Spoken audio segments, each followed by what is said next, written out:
Hello guys, this is Anandi. இன்றைக்கி காலையில் நாங்கள் என்ன பிரேக்ஃபாஸ்ட் எடுத்துக்கிட்டோன்றத உங்ககிட்ட நான் ஷேர் பண்ணிக்கிறேன். இது வந்து கருப்பு கொண்ட ரைஸ் எல்லா சூப்பர் மார்க்கெட்லேயும் கிடைக்கும். ஸோ அதை வந்து நான் இந்த கிளாஸில் வந்து 1 கிளாஸ் அளவுக்கு நாங்கள் எடுத்து ஊற வச்சு நைட் ஃபுல்லாக சோக் பண்ணி நான் கழுவி ஊற வச்சுருக்கேன். அதை வந்து காலையில் நம்ம பார்க்கும்போது அந்த தண்ணி வந்து அந்த ரெட் கலரில் அந்த கலர் மாறி இருக்கும். ஸோ நைட்டே ஊற வச்சு காலைல சேர்த்து கொஞ்சம் நல்லாயிருக்கும். நான் வந்து இதை வந்து கஞ்சி மாதிரி எடுத்துப்பேன். அந்த தண்ணி வடிச்சிட்டு அதை வந்து கொரப்பாக அரைச்சி அப்படியே கஞ்சி மாரி செய்வேன். சில பேர் வந்து பொங்கல் மாதிரி செய்வாங்க. சில பேர் வந்து ரைஸ் மாதிரி எடுத்துக்குவாங்க. எனக்கு வந்து அது வேக லேட் ஆகும் அப்படின்றதால நான் அரைச்சி டக்குன்னு செஞ்சுப்பேன். நமக்கு தோசை இட்லிலாம் செய்ய லேட்டு கஷ்டமாக இருக்குது, ஹெல்த்தியாக சாப்பிட்ணுன்னா இதை நான் ட்ரை பண்ணுவேன். இந்த தண்ணி வந்து நமக்கு ஊற்றிடக்கூடாது, இதுதான் மெயினு. ஸோ இதை இந்த அளவுக்கு நல்லா கொரப்பாக அரைச்சி எடுத்துக்கலாம். எடுத்துட்டு ஒரு பாத்திரம் நல்லா கனமான பாத்திரத்தில் வந்து 2 கிளாஸ் தண்ணி ஊற்றி அது கூடவே இந்த தண்ணியும் ஊற்றணும். இந்த நம்ம சோக் பண்ணி வச்சுருக்கோம் இல்லையா, அந்த தண்ணியும் ஊற்றிக்கணும். அதுதான் மெயினு. ஊற்றி நல்லா அதுக்கு லைட்டாக பாயில்டு ஆகிற ஸ்டேஜில் நம்ம இந்த அரிசியை வந்து நம்ம போட்டுக்கலாம். இங்கே வந்து தண்ணி கொதிக்கும்போது வேகமாக கொதிக்கும்போது இந்த அரிசியை போட்டுறாதீங்க. டக்குன்னு கையில் பட்டு சுட்டுரும். எனக்கு அது மாதிரி தான் சுட்டுடுச்சு.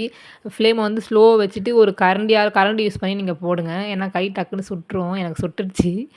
நல்லா இது போட்ட உடனே நீங்கள் வந்து லைட்டாக ஒரு ஸ்மூத்தான ஒரு மிக்ஸ் கொடுத்துக்கோங்க. அப்போ தான் வந்து நல்லா கட்டி ஆகாமல் இருக்கும்.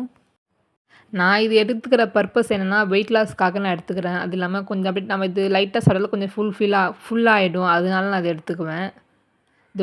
இந்த கப்பில் நீங்கள் போட்டாலே போதும். 3 பேர், நாங்கள் வந்து இது 3 பேர் தாராளமாக சாப்பிட்லாம். நாங்கள் வந்து 2 பேர் சாப்பிட்டு இன்னும் கொஞ்சம் இருந்துச்சு. ஸோ இது 3 பேர் தாராளமாகவே சாப்பிட்லாம். அதுக்காக தான். இந்த கலர் வந்துருச்சுன்னா நமக்கு வெந்துருச்சுன்னு அர்த்தம். நல்லா பாருங்கள், இந்த மாதிரி நல்லா ப்ரௌன் கலராக மாறிடும். அப்படி வந்துச்சுன்னா நமக்கு வெந்துருச்சுன்னு அர்த்தம். இது வந்து நம்ம குழந்தைங்களுக்கு கொடுக்குறோம் அப்படின்னா, நம்ம இதிலே நாட்டு சர்க்கரையும் ஏலக்காவும் போட்டு மிக்ஸ் பண்ணி கொடுத்தா நல்லாயிருக்கும். அவங்க குடிச்சுக்குவாங்க. இதிலே கொஞ்சம் லைட்டாக பால் மிக்ஸ் பண்ணி கொடுத்தா நல்லாயிருக்கும். இது வந்து நம்ம பெரியவங்களாம் சாப்பிட்ற மாதிரி இருந்தால் வந்து வெங்காயம், உப்பு போட்டுக்கணும். நமக்கு தேவையான அளவுக்கு உப்பு நல்லா போட்டு நல்லா மிக்ஸ் கொடுத்துக்கணும். அப்புறம் இது கூட வந்து நான் வந்து முன்னாடியே பூண்டுலாம் ஆட் பண்ணணும். நான் பூண்டு அப்போ போட மறந்துட்டேன். அதாவது பூண்டு, வெந்தயம் போட்டுக்கிறேன். போட்டு கொஞ்சம் மிக்ஸ் கொடுத்துக்கிறேன். நீங்கள் வந்து இது இன்னும் கொஞ்சம் உங்களுக்கு லிக்விடாக வேணும்னா நீங்கள் தண்ணி வந்து ஆட் பண்ணிக்கலாம். நல்லா மிக்ஸ் கொடுத்துட்டே இருக்கேன். ஆனால் ஆக்சுவலாக வெந்துருச்சு. நல்லா மிக்ஸ் கொடுத்துட்டே இருந்து இன்னும் கொஞ்சம் நான் வந்து தண்ணி வந்து ஆட் பண்ணுறேன். எனக்கு வந்து கொஞ்சம் 2 கெட்டியாக இருக்க மாதிரி ஒரு ஃபீலாக இருந்துச்சு. அதெல்லாம் நான் கொஞ்சம் ஆட் பண்ணிக்கிறேன். நீங்கள் இதை பார்த்து கிண்டுங்க. டக்குன்னு கையில் பட்டுரும். எனக்கு நிறைய டைம் பட்டுருச்சு. அது கூட வந்து மிளகு ஜீரகம் நான் ஆட் பண்ணிட்டேன். எனக்கு வந்து இது அப்படியே சாப்பிட்ற ரா ஸ்மெல் ஒரு மாதிரி இருந்தது. அதால் வந்து நான் மிளகு ஜீரகத்தை ஆட் பண்ணிக்கிறேன். அதை ஆட் பண்ணால் கொஞ்சம் நல்லாயிருக்கும். இதில் நீங்கள் பொங்கல் கூட செஞ்சு சாப்பிட்லாம். இன்னும் டேஸ்ட்டாக இருக்கும். சட்னி தொட்டு சாப்பிட்டா நல்லாயிருக்கும். நாங்கள் வந்து இது கூட வந்து என்ன தொட்டு சாப்பிட்றதுன்னு எனக்கு என்னன்னே தெரியல. ஏன்னா வந்து இது கூட நீங்கள் என்ன சைட் டிஷ் வச்சு சாப்பிடுவீங்கன்னு மறக்காமல் கமெண்ட் பண்ணுங்கள்.